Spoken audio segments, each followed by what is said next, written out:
Good morning, ladies and gentlemen. Good morning. This is J.R. Moore coming to you live from deep in the mountains of the Missouri Ozarks on Wednesday, the 11th day of July, year of our Lord 2012.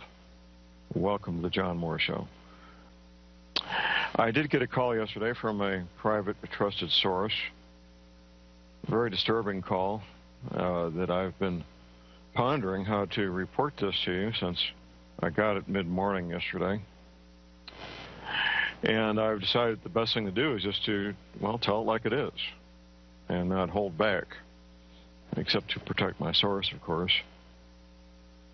Well, here's what's going on. The U.S. military in the last week has begun conducting briefings for dependent military families, the husbands and wives of the men and women in the military. These would be the dependents that are stationed on near the East Coast, the Atlantic Ocean, near the West Coast, the Pacific Ocean, and near the Gulf Coast. At these briefings, they're being told the following, that there's this planetary-sized object called Nibiru that's coming into our solar system. It's going to be causing very severe problems, much more so than it already is, very soon. And that they're being put on standby to bug out. They're being told that there'll be little notice, possibly 2 weeks or so, before they're given the notice to bug out. Oh, they're also, by the way, they're being shown a map at these briefings. And they're signing non-disclose agreements before they go into the briefings, before the briefings begin, agreeing to not disclose to anybody else what they're learning. Anyway, at these briefings, these people are being told that when the call comes, they will only be able to take basically what you would take if you were flying on a commercial airline, a carry-on bag and one check bag with family photographs, personal, important papers, documents, and whatever clothes you can fit in. End of story. And they have to abandon all their other clothing, personal possessions, furniture, appliances, automobiles, all the rest of it. Well, the automobiles, I'm not sure. They might be bugging out in personal vehicles. That's unclear to me. And it's probably going to be a mixed bag of how people make their way away from these coastlines.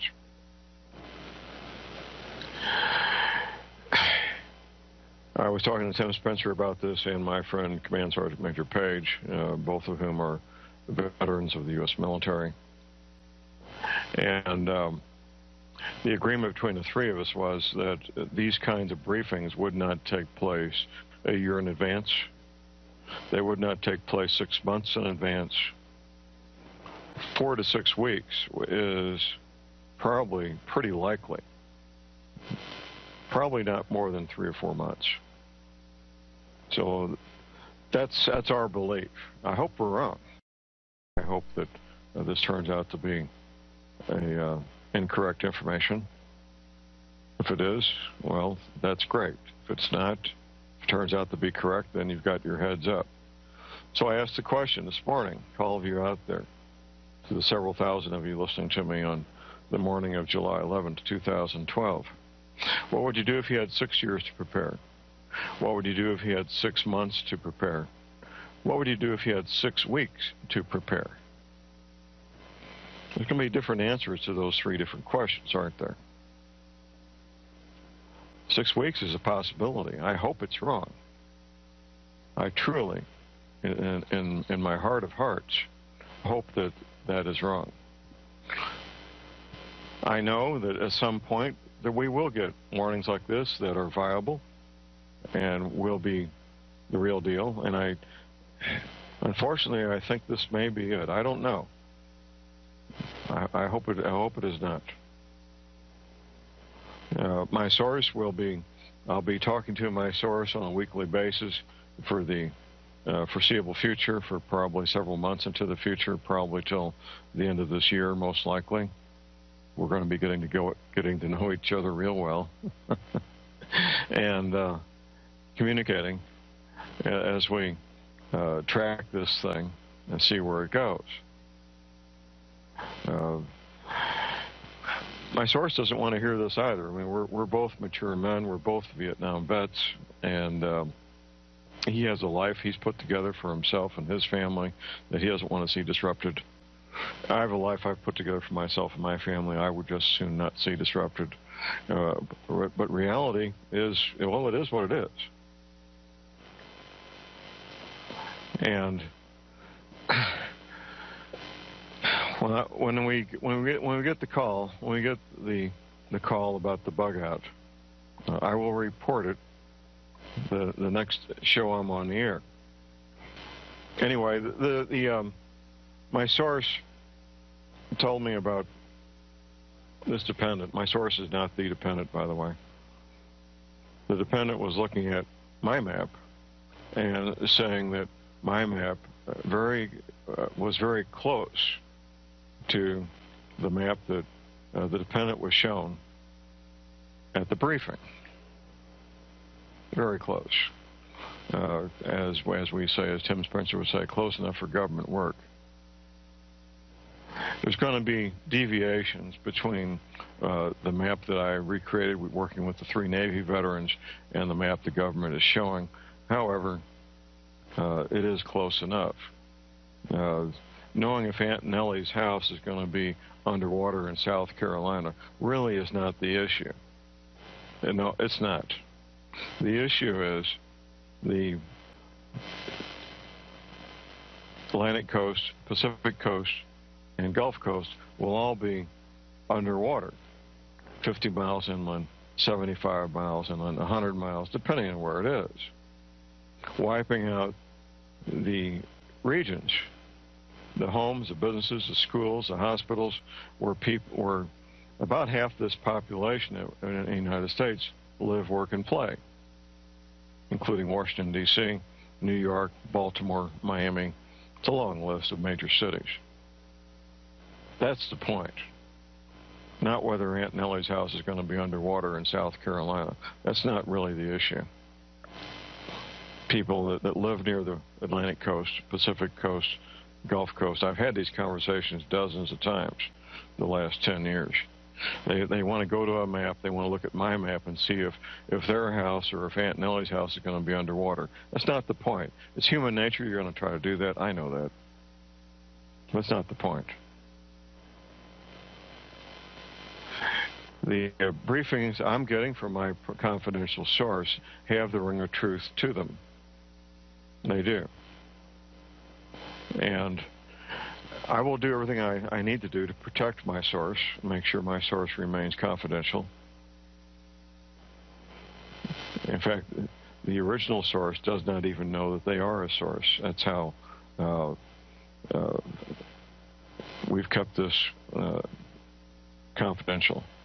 They don't even know they're a source. But that's a good thing. It protects them also. Searching for a date, searching for a time frame is something, it's human nature. I get these inquiries all the time whenever I have these conversations with groups of people or individuals. When's this going to happen, John? Well, I still don't know. I know I'm reporting as much as I know right now. As my friend Professor McCanney would say, and he published this in his book, a lady was asking him about a time frame, and his response was, well, ma'am, if I give you a date, what are you going to do? Buy another case of tuna fish? I think that's almost a word-for-word quotation there. Last-minute preparations means getting down to prioritizing, making a list of priorities, making sure you have the things that the essentials that you absolutely must have. Your water filter, your food supply, medical supplies, communications equipment, whatever, boots and hats and gloves, fuel stored up, seeds for your gardens, hopefully a safe haven. That would be a really, really good thing, a safe haven where you can live and be safe and grow your own food away from a major metropolitan area at a good altitude. with a decent growing season, plenty of water, and so forth. If you don't have a safe haven, I would urge you to secure one. I think that would be one of the highest priorities a person could and should have, is securing a safe haven for themselves and the people they care about. These next few months between now and October. Do we have 6 weeks, 8, 12? I don't know how many weeks we've got. Maybe we got 120 weeks. Make your list of priorities and work the top priority first, then number 2, and then number 3, and so forth. You can work on 2 or 3 priorities at the same time, by the way. You don't have to limit yourself to one at a time. When Dr. Deagle, it's been, 4 years ago now, asked me to make a top 10 list of things for preparedness, it instantly struck me as something very essential, an excellent exercise. I had not done it before. So I put together my top 10 list. And Dr. Deagle and I have talked about that several dozen times the last few years on the Friday afternoon show on Genesis, Dr. Deagle's third hour. As you regular listeners know that hear me on Dr. Deagle, I do get to talk a little bit.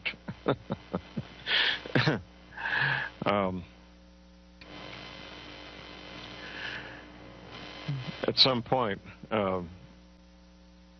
my source will let me know, and I will let you know. We have a caller on hold here, Linda in Ohio. Good morning, Linda. Hi, John. I just got my new video, so I needed to ask you. Thank you for updating, because I have new listeners listening in, and so they haven't heard any of this information before. So I know you think it's repetition, but well, coming into this cold can be quite a shock, to say the least. But go ahead, Linda. I understand. Are the lakes being affected? I live about 30 miles away from Lake Erie. Right. Or just the ocean. The larger the body of water, the more it's going to there's going to be problems. What's your altitude above sea level, Linda? I used to know, but I've been going to work in and out so much I can't remember anymore, but I will find out. Okay. Well, Google Earth, you can find the altitude of any place above sea level, any place on the planet with Google Earth. Okay. And how far away from the Atlantic Ocean are you? Oh, I'm in Ohio.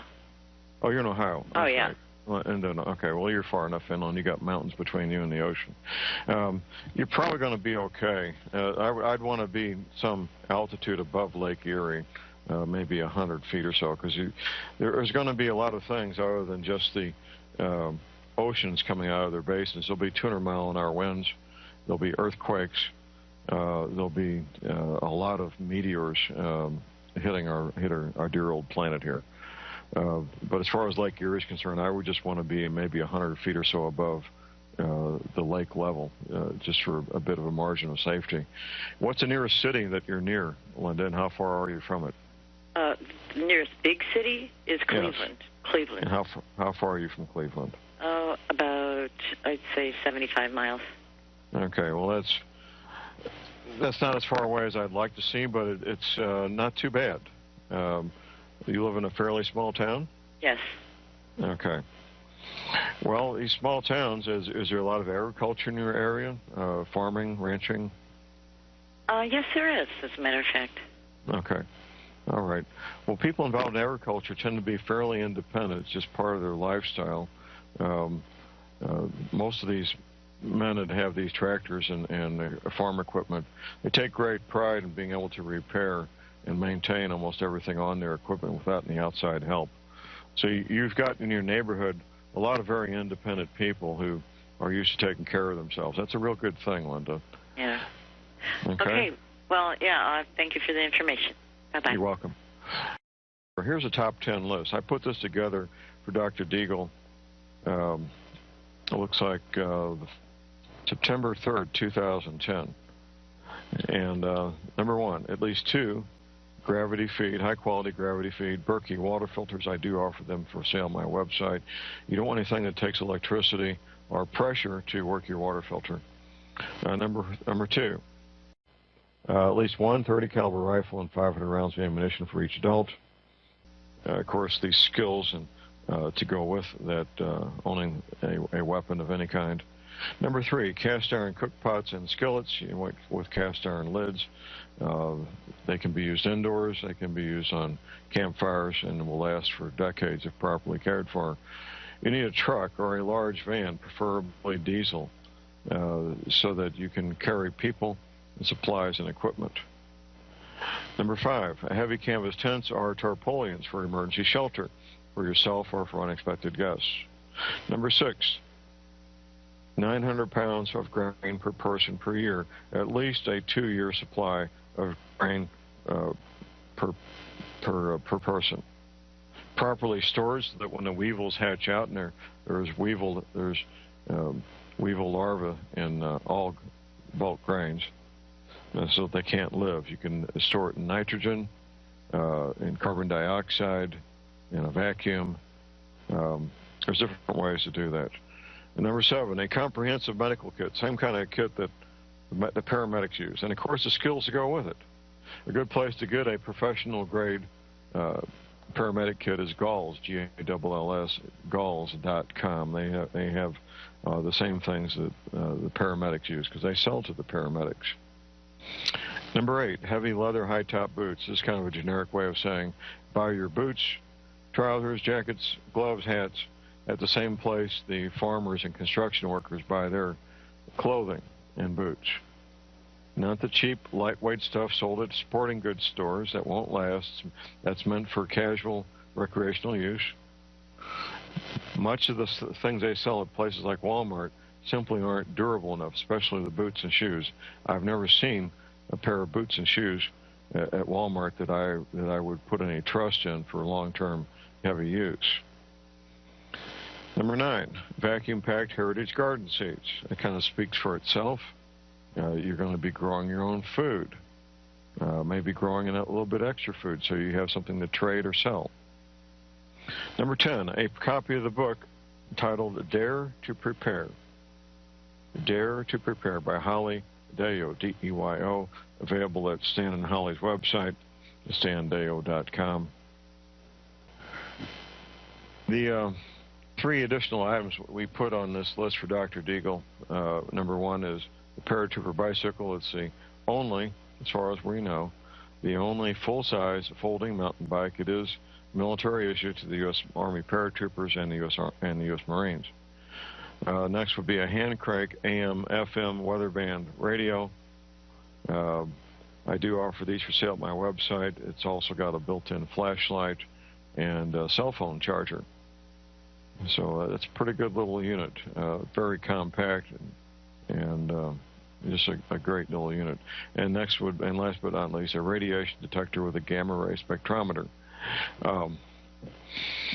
Radiation is part of what we're dealing with here, of course. This Fukushima event is by far and away far worse than what happened at Chernobyl in Russia more than 20 years ago. Far worse. So that's the list.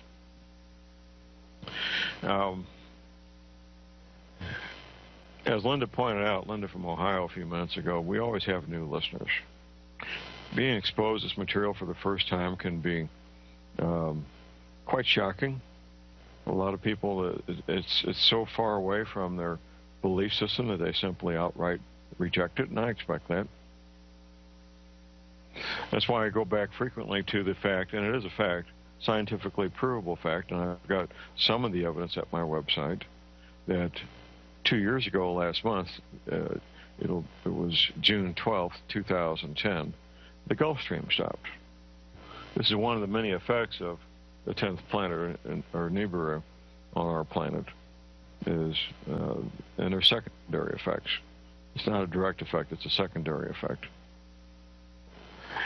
Back in 1979, when the scientists, with our government and the various world governments, once they satisfied themselves that Nibiru was real, and where it was located with the Pioneer 10 space probe, they began making their preparations, part of continuity of government contingency planning. They also developed their cover story. The goal of our government and the world governments is to keep everybody going to work Monday through Friday, paying their mortgages, being distracted with professional sports and other things, to the last minute. And I think they'll be 97, 98% successful in that effort because of their Loctite grip on mass media. So the cover story they developed was that there's going to be something called human-created climate change, human-created global warming. That's the cover story that they decided on in 1979. It's not just a fantasy put out by Al Gore. Al Gore is the most visible spokesman.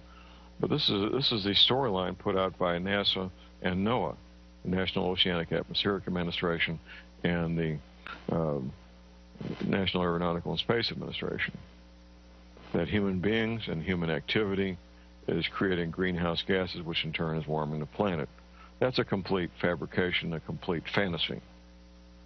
And even little children can tell you about carbon footprints now and how we should all have a smaller carbon footprint. What a bunch of malarkey that is, as my friend Lucas would say. But they've been wildly successful in obfuscation and confusing the issues, convincing people that things are something other than what they really are, and they will continue to be. In the meantime, if you become a student of my work, a student of Professor McCanny, a student of Immanuel Velikovsky, Zechariah Sitchin, and others, you can learn the truth. The truth is, what we're experiencing is cyclical in nature. It's a long cycle, 3,600 years, and in human lifetime, that's a lot of lifetimes, 3,600 years. You figure 4 generations per century times 36 centuries, that's a lot of centuries, that's a lot of generations. The cyclical nature of this planet going away from us for 1,800 years and coming back towards us for 1,800 years in a binary star system. I get emails from all kinds of people claiming they have photographs, claiming this, claiming that. It's natural to want to see this thing. 12 years ago, when I found out about it, more than 12 years ago, I began that quest myself. I came to realize it doesn't matter. It really doesn't matter if I see a photograph of it or not. Eventually, I will see photographs that are authentic, and so will you. Eventually, we'll see the real deal, and here in the Northern Hemisphere. By then, we'll be down to the final few months, if not few weeks or days, before all hell breaks loose. I encourage you to, now don't get caught up in a quest trying to find a photograph of the 10th planet of Nibiru. It's pointless. It serves no purpose. What you need to do is educate yourself about this cycle where every 3,600 years, every civilization on the planet gets mashed down to the mud. Lucas told that story quite well in his first DVD. It's mainstream archaeology, by the way. Very mainstream archaeology. And they offer no explanation. Mainstream archaeology offers no explanation for all the civilizations on Earth 3,600 years ago collapsing, coming to a halt. They don't. I know why. And when you educate yourself, you will know why as well. It's very important that you educate yourself. Take the time to do the serious reading necessary. And it's going to take a lot of reading. Watching the 4 hours of my DVD is a good start, but that's all it is. At the end of my second disc, I give a fairly extensive bibliography of books that you can use to educate yourself. It's probably 20 to 30,000 pages worth of reading. Oh yeah, I'm quite serious here. There's a lot to learn. If you think you can have a comprehensive understanding of these matters by watching a 4-hour lecture that I put together, well, you're sadly wrong. That's just a beginning point. That's just a teaser. This is all that is. And I would urge you not to make major life decisions and major changes in career or where you live, the part of the country you live, based only on watching my 4-hour lecture. I think you need to do more homework than that. I stand behind what's in my lecture. I document what's in my lecture. And it's solid. If it wasn't solid, I would have been hammered into the ground long ago. This first disc came out in the first week of September 2008. That's be 4 years ago this September. The second disc came out just a little over a year ago. So no, what I have there is very real and very provable. I offer some of the evidence there at my website with the U.S. Navy images of the Gulf Stream before it stopped and the Navy images of the Gulf Stream after it stopped, which of course is where we are right now. The Gulf Stream having stopped and its effect on the ocean current and weather is why we're experiencing the unprecedented heat here in North America. There is no precedent. We have weather records going back to about the 1880s in much of the country. This is the hottest year ever recorded in the 130 years or so of record keeping. Unprecedented. And what will happen in the future in terms of weather, I can't tell you. I think I can tell you with some certainty that it will be worse. It will have more frequent, more bizarre, and more dangerous weather events. Extremes of drought and extremes of too much rain. Extremes of high temperatures, extremes of low temperatures. Days where we have 200 and 300 tornadoes in one day. Who ever heard of such a thing? 200 and 300 tornadoes in one day. Earthquakes in places that have never had earthquakes. As you see these things increase, become daily events, you'll know, because I've told you so, you'll know that we're getting closer to the end. The end being when Nibiru, the 10th planet, the destroyer, impacts us to the point where we have a tilt of the Earth's axis, and these oceans come out of their basins. That's what's going to cause the worldwide flooding. A tilt, what's called a pole shift. I can't tell you how many degrees it'll be. It's probably going to be in the range of 15 to 20 degrees, something like that. That may not sound like much. That is huge. That is massive. Poles don't need to flip 180 degrees. They don't have to flip 90 degrees. A 15 or 20 degree shift in the poles would be enough to cause coastal flooding on all continents.